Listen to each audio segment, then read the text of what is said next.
পারিবারিক ব্যবসার পার্টনার হিসেবে রাখার বিনিময়ে ২৭ লাখ টাকা আত্মসাৎ ও হুমকি ধামকি এবং ভয়ভীতি দেখানোর অভিযোগে করা মামলায় মডেল ও অভিনেত্রী মেহজাবিন চৌধুরী ও তার ভাই আলিশান চৌধুরীকে অব্যাহতি দিয়েছেন আদালত।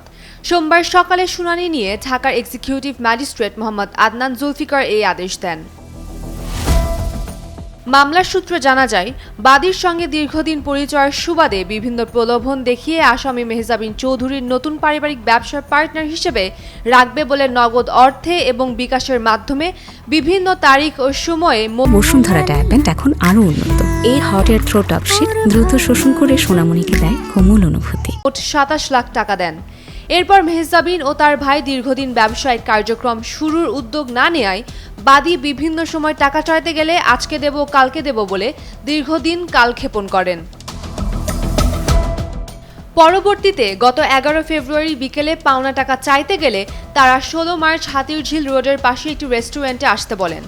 ওই দিন ঘটনাস্থলে গেলে মেহজাবিন ও তার ভাইসহ আরও অজ্ঞাতনামা ৪ থেকে ৫ জন অকথ্য ভাষায় গালিগালাজ করে। বিষয়টি সমাধানের জন্য সংশ্লিষ্ট ভাটারা থানায় গেলে থানা কর্তৃপক্ষ আদালতে মামলা দায়ের করার জন্য পরামর্শ দেয়। আদালত সূত্রে জানা যায়, মামলাটিতে আসামি মেহজাবিন চৌধুরী ও তার ভাই আলিশান চৌধুরীর আদালতে হাজির না হওয়ায় গত ১০ নভেম্বর আদালত তাদের বিরুদ্ধে গ্রেপ্তারি পরোয়ানা জারি করেন। পরে ১৬ নভেম্বর সন্ধ্যায় ঢাকার নির্বাহী ম্যাজিস্ট্রেট আদালত ৩ আফরোজা হক তানিয়ার আদালতে আইনজীবীর মাধ্যমে আদালতে আত্মসমর্পণ করে জামিনের আবেদন করেন তারা। শুনানি শেষে আদালত তাদের জামিন মঞ্জুর করেন। উম্মের রুম্মান ক্রান্তি, ডেইলি সান।